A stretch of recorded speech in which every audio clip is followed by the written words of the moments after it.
बानी चेयरमैन पाकिस्तान तहरीक इंसाफ इमरान खान साहब ने, साबिक वज़ीर-ए-आज़म भी है पाकिस्तान के, उन्होंने एक खुसूसी पैगाम जेल से भिजवाया है। पिछले वीलॉग में मैंने आपको उनके एक इंटरव्यू के बारे में बताया था, लेकिन अब उन्होंने एक पैगाम भिजवाया अपने कारकुनों को। उसमें वो ये कह रहे हैं कि गुलामी लोगों को छोटा कर देती है और छोटे लोग कभी बड़ा काम नहीं कर सकते। इंसान की गैरत और आज़ादी मिलकर उसे एक बड़ा इंसान बनाते हैं। नबी मोहतरम सल्लल्लाहु अलैहि वसल्लम दुनिया के सबसे बड़े इंसान और सबसे बड़े अचीवर हैं। उन्होंने ला इलाहा इल्लल्लाह का कलमा पढ़वा कर अपने लोगों को आज़ाद कर दिया, और इस आज़ादी ने इन लोगों को, जिन्हें दुनिया अनपढ़ और बद्दू कहकर पुकारा करती थी, उन्हें दुनिया की सबसे अजीम और ताकतवर तरीन कौम बना दिया। इस वक्त रिसालत माब सल्लल्लाहु अलैहि वसल्लम की क़यादत में कायम होने वाली मदीना की रियासत और उसमें आने वाले इनकलाब को सही तरह समझने की ज़रूरत है। इसी तरह रसूल मोहतरम सल्लल्लाहु अलैहि वसल्लम के दुनिया की इमामत के फ़लसफ़े का मुताला करें तो वो सारे अवामिल खुलकर सामने आ जाते हैं, जिनके बाइस मुसलमानों ने 636 ईस्वी में यरमूक के मकाम पर दुनिया की एक सुपर ताकत रोमन अम्पायर को शिकस्त दी, जबकि इसके एक साल बाद 637 ईस्वी में दूसरी आलमी ताकत सल्तनत फ़ारस उसको पछाड़ दिया। इमरान खान साहब क्योंकि मजहबी किताबें पढ़ रहे हैं और कुरान पाक का भी वहाँ पे मुताला करते हैं, मेरी अल्लामा राजा नासिर अब्बास साहब से मुलाकात हुई कल, तो उन्होंने मुझे जो बातें बताई इमरान खान साहब के बारे में, उन्होंने कहा जी मेरा बहुत मुताला है, मैंने कई साल तालीम हासिल की है और मैं दीन का तालिब इल्म आज भी हूँ, लेकिन मैंने इमरान खान की याददाश्त और दीन के मामलात पे उनकी क्लैरिटी और उनका नॉलेज बहुत सारे लोगों से बढ़ के पाया। और वो कह रहे हैं उनका तवक्कल भी बहुत बड़ा हुआ है और इमरान खान साहब को किसी किस्म का वो प्रेशर नहीं ले रहे। एक सवाल मैंने उनसे किया अल्लामा साहब से, मैंने कहा जी इमरान खान साहब आपको हसल में नजर आए या बहुत फोकस्ड रिलैक्स? उन्होंने कहा जी मैं पहले इमरान खान साहब को मिलता रहा हूँ, और जब मैं माजी में इमरान खान साहब को मिलता था तो मुझे ऐसा लगता था कि वो ज़्यादा काम थोड़े वक्त में करना चाहते हैं और बहुत सारी चीज़ें उनके दिमाग में बैक वक्त चल रही होती थी, तो हसल होती थी थोड़ी सी। लेकिन अब उन्होंने ये कहा कि मैं जब इमरान खान को मिला हूँ तो ये एक बिल्कुल मुख्तलिफ आदमी है। वो बहुत रिलैक्स, बड़े पुरसकून, बड़े फोकस्ड और एक इशू के ऊपर एक टाइम में सही तरीके से फोकस करने वाले इंसान है। जेल ने उनको टाइम दिया अपनी बहुत सारी चीज़ों पर काबू पाने में, और जेल ने उनको टाइम दिया सोचने में, समझने में, अपनी सलाहियतों को मजीद निखारने में। ये उनकी राय है अल्लामा राजा नासिर अब्बास साहब की। वो तो 1 घंटा बताते रहे वो बातें जो उनकी इमरान खान साहब के साथ हुई हैं। मैं तफसीलात आपको फिर किसी दिन इंशाल्लाह शेयर करूंगा। फिर इमरान खान साहब ने जिक्र किया अपने इस पैगाम में हमुदुर रहमान कमीशन का, क्योंकि देखिए जब ये रिपोर्ट आती है तो उसके बाद एक बहुत बड़ा मामला खुल जाता है, और सोशल मीडिया पे चलने वाले एक हिस्से को पाकिस्तान तहरीक इंसाफ की क़यादत जो इस वक्त बाहर मौजूद है वो इमरान खान साहब के साथ नहीं जोड़ती। वो ये कहती है कि कुछ चीज़ें ओवरडू है, इमरान खान साहब ने उनको नहीं देखा था, और सोशल मीडिया के ऊपर तो बहुत सारी चीज़ें चलती हैं। अब इमरान खान साहब देख के खुद तो अप्रूवल दे नहीं रहे, वो जेल में मौजूद है, लिहाजा उनके ऊपर सारा ब्लेम डाला नहीं जा सकता। ये जो स्टेटमेंट है ये बाकायदा क्योंकि जारी हुआ है और इसमें इमरान खान साहब ने अब मौक़िफ़ दिया है, इसको आप समझ सकते हैं कि ये एक्चुअली इमरान खान साहब कह रहे हैं। हमुदुर रहमान कमीशन रिपोर्ट 1971 के अलमनाक सानहे का नहायत जामियत से अहाता करती है। हमुदुर रहमान कमीशन रिपोर्ट के मुताबिक फर्द वाहिद याह्या खान ने अपनी ताकत बढ़ाने की खातिर फौज को नाकाबिले तलाफी नुकसान पहुंचाया। उस शख्स ने अपनी जिद और अना की वजह से फौज से हथियार डलवाए। रिपोर्ट के मुताबिक हमारी फौज ने जंग के मैदान में तो खूब मुकाबला किया, लेकिन फर्द वाहिद याह्या खान ने फौज की सारी कोशिश पर पानी फेर दिया। हेनरी किसिंजर ने अपनी किताब में जिक्र किया है कि फर्द वाहिद याह्या खान 5 साल के लिए फौज और मुल्क दोनों का सरबराह बनना चाहता था, जिसके लिए उसने अपना अलहदा आइन भी तैयार करवा रखा था। फर्द वाहिद याह्या खान ने फौज को इस कदर नुकसान पहुंचाया कि फौज को खुद उसे हटाना पड़ा। जमहूरियत की बुनियाद इखलाकियात पर होती है। जब किसी मुआशरे में इखलाकियात ना रहे तो वहाँ जमहूरियत का तसव्वुर नहीं किया जा सकता। जमहूरियत में अवाम को अपने नुमाइंदे खुद चुनने का हक सबसे बुनियादी तरीन हक है। पाकिस्तान में जिस तरह जमहूरियत और इखलाकियात की धज्जियाँ उड़ाई गई उसकी तफसीलात कौम के सामने है, जबकि निगरान वज़ीर-ए-आज़म अनवारुल हक काकड़ के 8 फरवरी के इंतखाबात के हवाले से ख्यालात और इससे पहले रावलपिंडी के कमिश्नर का एतराफ़ी बयान पाकिस्तान में जमहूरियत की हकीकत बयान करने के लिए काफ़ी है। इस वक्त पाकिस्तान में सिर्फ एक जमहूरी हुकूमत है और वो खैबर पख्तूनख्वा की हुकूमत है। पाकिस्तान तहरीक इंसाफ की खैबर पख्तूनख्वा में हुकूमत के तहत पूरे सूबे में किसी भी सियासी जमात पर कोई भी सियासी सरगर्मी करने पर कोई पाबंदी नहीं है। इससे पहले जब मरकज में पाकिस्तान तहरीक इंसाफ की जमहूरी हुकूमत कायम थी तो हमारी मुखालिफ सियासी जमातों की जानिब से किए जाने वाले एहतजाजी मुजाहरों या सियासी इज्तिमात के मौका पर ना तो इनके रास्ते रोके गए, ना ही इन पर किसी किस्म का तशद्दुद किया गया और ना ही उनके खिलाफ कोई मुकदमा कायम किया गया। खैबर पख्तूनख्वा के अलावा पाकिस्तान भर में कायम फार्म 47 की हुकूमतें तहरीक इंसाफ की हर पुरअमन जमहूरी और कानूनी सियासी सरगर्मी की राह रोकती हैं। हमारे कारकुनों को बदतरीन हरासगी और तशद्दुद का निशाना बनाया जाता है और उनके खिलाफ झूठे मुकदमात की भरमार की जाती है। देखिए ये हकीकत है। खैबर पख्तूनख्वा में भी पॉलिटिकल पार्टीज मौजूद है ना, کھل کے اپنا کام کر رہی ہیں. کبھی انہوں نے کسی پہ پرچہ نہیں دیا, کسی کو گرفتار نہیں کیا, کسی کو روکا نہیں. عمران خان صاحب کی دور حکومت جب تھا, جب خیبر پختونخوا میں, پنجاب میں, کشمیر میں, گلگت بلتستان میں, وفاق میں ان کی حکومت تھی, تو کھل کر سارے جلسے جلوس کرتے تھے, کبھی نہیں روکا. لانگ مارچ کرتے تھے, کبھی نہیں روکا. ریلیاں اور جلوس نکلتے تھے, ملین مارچ ہوتے تھے, کبھی نہیں روکا. تو عمران خان صاحب نے جمہوری کلچر کو فروغ دیا تھا. لیکن اس کے مقابلے میں جب بھی عمران خان نکلنے کی کوشش کرتے ہیں, ان کی پارٹی کو روکا جاتا ہے. ان کا گلہ ٹھیک ہے. کرپٹ حکمران اشرافیہ کے مفادات کے تحفظ کے لیے ملک سے جمہوریت اور اخلاقیات کو تباہ کیا جاتا ہے. چنانچہ یہی وجہ ہے کہ جو بھی پاکستان میں حکمرانی کے منصب پر پہنچا, اس نے لوٹ کسوٹ کر پیسہ باہر بھیجا. اس کی تازہ مثال وزیر داخلہ ہے. دبئی لیکس پر محسن نقوی کو جواب دہ ہونا ہوگا, اور قوم کو اپنی اہلیہ کی جائیداد کی منی ٹریل دینا ہوگی, اور قوم کو بتانا ہوگا کہ جب محسن نقوی اور اس کی بیوی کا سارا کاروبار پاکستان میں ہے تو جائیداد کی خریداری کے لیے پیسہ باہر کیسے منتقل ہوا. اسی طرح اسے گندم اسکینڈل کا بھی جواب دینا ہوگا. جیل کے اندر انسان کو اپنے رب سے قریب ہونے اور خالق سے تعلق قائم کرنے کا موقع ملتا ہے.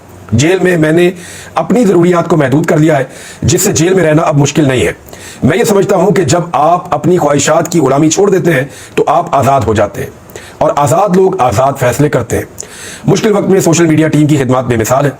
جیل میں بند ہونے کی وجہ سے کمیونیکیشن کے مسائل ضرور آئے ہیں, لیکن مجھے اپنی سوشل میڈیا ٹیم پر بھرپور اعتماد ہے. یہ جملہ جو تھا نا, یہ ایکچولی ڈسکلیمر ہے کہ اگر کچھ ایسی چیزیں چلی ہیں جن پہ عمران خان صاحب کے خلاف ایک اور مقدمہ بنانے کی تیاری ہو رہی ہے, تو وہ کمیونیکیشن مسائل ضرور آئے ہیں. اس جملے میں اس کا احاطہ کیا ہے عمران خان صاحب نے, لیکن مجھے اپنی سوشل میڈیا ٹیم پر بھرپور اعتماد ہے, یہ بھی کہہ دیا. اور میں اپنی ٹیم کے ساتھ کھڑا ہوں. تمام سوشل میڈیا ورکرز کو میرا سلام ہے. یہ جی عمران خان صاحب نے کہا, اور اس کے بعد ایک اور مقدمہ بھی ان پہ تیار کیا جا رہا ہے. ذرا اس کو ہم ایسے سمجھ لیتے ہیں کہ پاکستان تحریک انصاف کے چیئرمین عمران خان کے خلاف ایک اور کارروائی کی تیاری کی جا رہی ہے, اور وہ تیاری یہ ہے کہ عمران خان صاحب پہ ایک مقدمہ درج کیا جائے گا کہ اداروں کے خلاف ہرزہ سرائی پر کچھ تحقیقات شروع کی جائیں گی, اور تحقیقات شروع ہو گئی ہیں. ان کے خلاف شکایات محکمہ داخلہ پنجاب کو موصول ہوئی, اور اس کے بعد انہوں نے ایک میٹنگ کی, ایک کیبنٹ بلائی. اور کیونکہ جو اس قسم کے مقدمات ہوتے ہیں نا, سنگین نوعیت کے, غداری کے, بغاوت والے, اس کے لیے پھر اپروول جو ہے وہ آتی ہے کیبنٹ سے. تو صوبائی کابینہ کو اس طرح استعمال کیا گیا, اور اس کے بعد اب آگے بڑھایا جا رہا ہے پروسیجر کو. اس سارے معاملے کے اندر جو ہے وہ ایک صحافی کو بھی شامل کیا گیا, اور جو ایک صحافی ہے اس کی جانب سے ایک شکایت درج کی گئی, جس کے بعد ان کے خلاف موصول ہونے والی شکایت پر تحقیقات کا آغاز کر دیا گیا ہے. اداروں کے خلاف ہرزہ سرائی پر تحقیقات اور پروپیگنڈے کی بنیاد پر مقدمہ ہوگا. اور پنجاب کابینہ ایک صحافی کی شکایت کے اوپر فوری طور پر اپنے آخری اجلاس میں اداروں کے خلاف ہرزہ سرائی کے معاملے میں مقدمے کی منظوری بھی دے چکی ہے, کیونکہ آفیشلی یہ مقدمہ جب ہوتا ہے تو کابینہ کی منظوری کے بعد ہوتا ہے. اور پاکستان تحریک انصاف کے بانی عمران خان صاحب کے اکاؤنٹ سے افواج کے خلاف ٹویٹر پر گمراہ کن ویڈیو لگائی گئی تھی. بعد ازاں chairman P T I barrister گور نے کہا تھا کہ متنازع سوشل میڈیا مہم کا عمران خان کو علم ہی نہیں تھا, ان کے اپنے اکاؤنٹ سے ہونے والی ٹویٹ سے کوئی تعلق نہیں ہے, وہ جیل میں ہے اور ہر ویڈیو کا کانٹینٹ خود منظور نہیں کرتے. اب آپ کو بات سمجھ آ رہی ہوگی.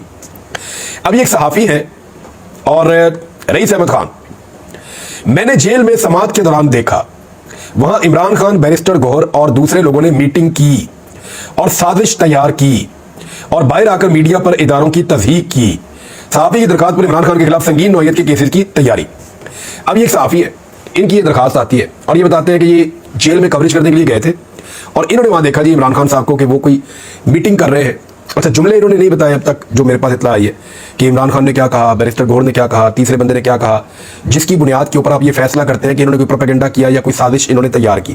اگر تو سازش تیار کی ہے تو اس کی کوئی مبینہ آپ کو بتانے چاہیے کہ یہ جملے انہوں نے بولے, یہ جملے انہوں نے بولے. اس طرح سازش تیار ہوئی اور باہر آ کے اس کو امپلیمنٹ کر دیا گیا.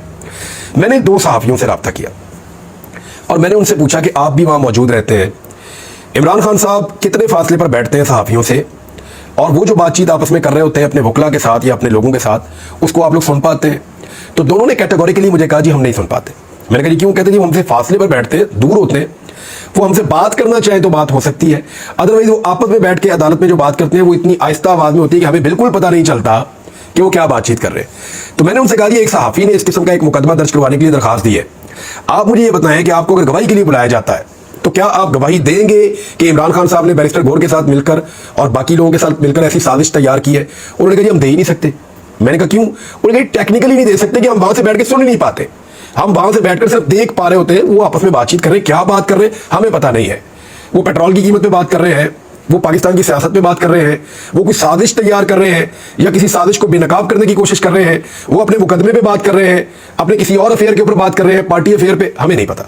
वो जो भी बात कर रहे होते हैं वो हमें नहीं आइडिया होता, जो हमें वो मुखातिब करते हैं या हम तक कोई लाउडली कोई चीज़ पहुंचती है तो हमें पता चलता है, अदरवाइज ऐसी कोई साजिश हमने तो नहीं देखी। जो बाकी दो सहाफ़ी हैं उन्होंने कंफर्म किया, लेकिन फिलहाल एक सहाफ़ी तैयार है और वो ये करना चाहते हैं और उन्होंने एक एप्लीकेशन दे भी दी है। देखते हैं कि इसके ऊपर हुकूमत क्या मुकदमा दर्ज करती है। बहरहाल इमरान खान साहब का जो स्टेटमेंट उनकी पार्टी के लोगों ने दिया है और वो ये कहते हैं, मौजूदा साहब ने कहा कि इमरान खान साहब कह रहे हैं जी ठीक है मेरे ऊपर करें मुकदमा गद्दारी का, ये जो मुकदमा मेरे ऊपर संगीन नौयत का दर्ज किया जा रहा है किया जाए, बिल्कुल करें मुकदमा, मैं इसका सामना करूंगा, लेकिन इसको लाइव चलाएं, मैं इस मुकदमे को खुद लड़ूंगा। ये जनाब इमरान खान साहब का इसमें मौक़िफ़ सामने आ गया है। अब देखते हैं कि ये मुकदमा कैसे होता है और इसका क्या किया जाता है। लेकिन इमरान खान साहब की जानिब से, पंजाब हुकूमत की जानिब से जो संगीन केसेस के इंदराज की मंजूरी है उसको लाहौर हाई कोर्ट में चैलेंज कर दिया गया। इससे पहले कि मुकदमा हो उसकी जो मंजूरी हुई है पंजाब काबीना से उसको ही चैलेंज कर दिया गया। पाकिस्तान के अंदर ये जो गद्दारी के मुकदमात होते हैं ना, इस नौयत के संगीन मुकदमात, जब इनको दर्ज करना होता है तो बाकायदा हुकूमत की मंजूरी से दर्ज होते हैं। तो कैबिनेट की अप्रूवल आ गई थी पंजाब में, तो फिर ये मुकदमा दर्ज हो सकता था। बहरहाल जितनी दुश्मनी है पंजाब गवर्नमेंट की इमरान खान के साथ ये भी सबको पता है। अब ये हाई कोर्ट में मामला गया है, देखते हैं कि ये मुकदमा होता है या नहीं होता। वैसे लाहौर हाई कोर्ट ने दो बड़ी अहम चीजें लाहौर हाई कोर्ट के सामने पहुंच गई हैं, उनके बारे में भी हम बात करेंगे। लेकिन रऊफ हसन साहब ने स्टेटमेंट दिया है कि फर्द वाहिद ने अपने इख्तियार के लिए रियासत को मुश्किल में डाल रखा है। हुकूमती फैसलों और रियासती इक़दाम पर शकूक का इजहार करते हुए उन्होंने कहा कि पिछले एक साल से मुल्क में तमाशा हो रहा है और फर्द वाहिद ने अपने इक़्तिदार को टूल देने के लिए रियासत को मुश्किल में डाल रखा है। फिर ये एक प्रेस क्लब इस्लामाबाद में प्रेस कॉन्फ्रेंस कर रहे थे, साइफर के ऊपर बात की, बाकी चीज़ों के ऊपर बात की। ये कल का दिन था, आज का दिन फिर बड़ा इंपॉर्टेंट है। इमरान खान साहब जो है वो आज दोबारा सुप्रीम कोर्ट ऑफ पाकिस्तान में पेश हो रहे हैं वीडियो लिंक के जरिए से। क्या वो वीडियो लिंक पे आ पाएंगे, अब तक ये एक बड़ा सवाल है, क्योंकि उसूलन तो उन्हें आना चाहिए। क्या उसको लाइव चलाया जाएगा, इसके ऊपर दरखास्त डाल दी गई है, क्या वो पहले तय हो जाएगी या नहीं होगी, या उनको लाइव चलाया जाएगा या नहीं चलाया जाएगा। कादी फायद ईसा साहब ने दावा किया है, बरतानवी हुकूमत को जो उन्होंने जवाबी खत लिखा है उसमें कादी फायद ईसा साहब ने तो ये दावा किया है कि अवामी नौयत के जो मुकदमात हैं उनको तो हम बराह रास्त दिखाते हैं। क्योंकि देखिए ये मामला शुरू कहाँ से हुआ, ये भी बड़ी इंपॉर्टेंट एक चीज़ है, आपके सामने मैं रख देता हूँ। बरतानिया ने जब आसमा जहांगीर कॉन्फ्रेंस हुई थी उसमें बरतानवी सफीर ने कुछ बातें की। उन्होंने कहा कि शफाफ इलेक्शन पर तहफ़्फ़ुज़ात, एक उन्होंने ये नुक्ता उठाया था। फिर उन्होंने कहा कानूनी अमल को इस्तेमाल करके सियासी रहनुमाओं को इलेक्शन में हिस्सा लेने से रोका गया, नंबर 1। नंबर 2, इंतखाबी निशान जो है वो छीन लिया गया। नंबर 3, इंटरनेट और सोशल मीडिया पर पाबंदियां आयद की गई। फिर नताइज आने में बहुत ज़्यादा ताख़ीर हुई, काउंटिंग के अंदर बेज़ाब्तियां नजर आई। ये वो शिकायत है जो बरतानवी हुकूमत को भी है कि पाकिस्तान के अंदर इंतखाबात ठीक नहीं हुए। अब इसके ऊपर जो है वो जवाब आ जाता है कादी फायद ईसा साहब का। अच्छा, हैरत की बात यह है कि पाकिस्तान के अंदर लोग बहुत आवाज उठाते हैं, बेचारे बहुत ज्यादा पूछते हैं, कभी ऐसे जवाब आता नहीं है। लेकिन सुप्रीम कोर्ट ऑफ पाकिस्तान की जानिब से जवाबी खत जाता है सुप्रीम कोर्ट की जानिब से, और वो बरतानिया को जवाब देते हैं। ये बड़ी अजीब चीज़ है, मैंने कभी ऐसा देखा नहीं है। कादी फायद ईसा साहब को इस बात की बहुत फिक्र है कि बरतानिया उनके बारे में क्या सोचता है। पर सुप्रीम कोर्ट ऑफ पाकिस्तान ने तहरीक इंसाफ को आम इंतखाबात में बल्ले के निशान से महरूम करने के हवाले से बरतानवी हाई कमिश्नर के एतराज को बिला जवाब करार देते हुए कहा है कि सुप्रीम कोर्ट ने वही किया जो कानून कहता है। अप्रैल में होने वाली, यानी अप्रैल में आसमा जहांगीर कॉन्फ्रेंस हुई थी, उसका जवाब अब जाके मई के एंड में दे रहे हैं और एक महीने से ऊपर टाइम गुजर गया तो इसका जवाब आ रहा है। अच्छा, उसमें जो उन्होंने बात की थी, इस पर रजिस्ट्रार सुप्रीम कोर्ट ने ब्रिटिश हाई कमिश्नर की जानिब से कॉन्फ्रेंस में की गई तनकीद पर चीफ जस्टिस ऑफ पाकिस्तान कादी फायद ईसा साहब के हुक्म पर खत लिखकर तफसीली जवाब दिया। उन्होंने कहा कि आसमा जहांगीर कॉन्फ्रेंस में जमहूरियत और खुले मुआशरे की बात की, लेकिन आपको यह जानकर खुशी होगी कि सुप्रीम कोर्ट ने खुद मालूमात के हक को तस्लीम किया और इसका अपने ऊपर इतलाक किया। इस सिलसिले में उन्होंने कहा जी कि कॉन्फ्रेंस में आपकी पुरजोश तकरीर में जमहूरियत की अहमियत, इंतखाबात और खुले मुआशरे की अहमियत को उजागर किया गया और बरतानवी हुकूमत की तरफ से दिखाई जाने वाली दिलचस्पी खुशाइंद है। यानी सुप्रीम कोर्ट किस काम पे लगी हुई है। फिर खत में कहा गया कि पाकिस्तान में कौमी और सूबाई असम्बलियों की मुद्दत पूरी होने के 90 दिन के अंदर इंतखाबात कराना जरूरी था, लेकिन इंतखाबात बर वक्त इसलिए नहीं हो सके क्योंकि सदर और इलेक्शन कमीशन मुत्तफिक नहीं थे। सारा पाकिस्तान जाता है इंतखाबात क्यों नहीं हो सक रहे थे। यानी हम कब तक हम चीज़ों के ऊपर पर्दा डालेंगे। पूरा मुल्क जानता है कि इंतखाबात कब होने चाहिए थे और क्यों नहीं हो पा रहे थे, सब जानते हैं। और इंतखाबात की तारीख के ऐलान का इख्तियार किसको है, ये मुत्तफिक नहीं थे। और फिर ये कहा कि सुप्रीम कोर्ट ने मामला सिर्फ 12 दिनों में हल कर दिया और 8 फरवरी 2024 को पूरे पाकिस्तान में आम इंतखाबात हो गए। फिर यह कहा गया कि पाबंदी का शिकार अफराद को इलेक्शन लड़ने की इजाजत देने के हवाले से एतराज पर उन्होंने कहा कि पाकिस्तान में इलेक्शन लड़ने के ख्वाहिशमंद बहुत से लोगों को ताहयात पाबंदी का सामना करना पड़ता था क्योंकि सुप्रीम कोर्ट की तरफ से इन्हें सादिक और अमीन नहीं समझा जाता था। अलबत्ता 7 रुकनी बेंच ने साबिका फैसले को करदम करार देते हुए कहा कि यह फैसला आइन और कानून के मुताबिक नहीं है। देखिए अब मामला क्या है, बात कोई थी कहीं चली गई।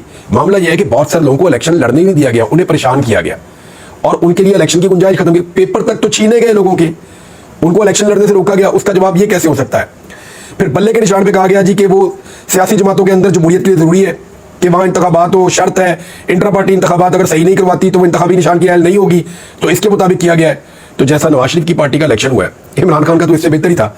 بہرحال قاضی فائد عیسیٰ صاحب نے, کیونکہ برطانوی ہائی کمیشن کا جو سٹیٹمنٹ تھا وہ پاکستان تحریک انصاف کو سوٹ کر رہا تھا, تو بجائے اس کے وزارت قانون یا وزارت خارجہ اس کا جواب دیتی, سپریم کورٹ آف پاکستان نے آؤٹ آف دا وے جا کے اس کا جواب دیا.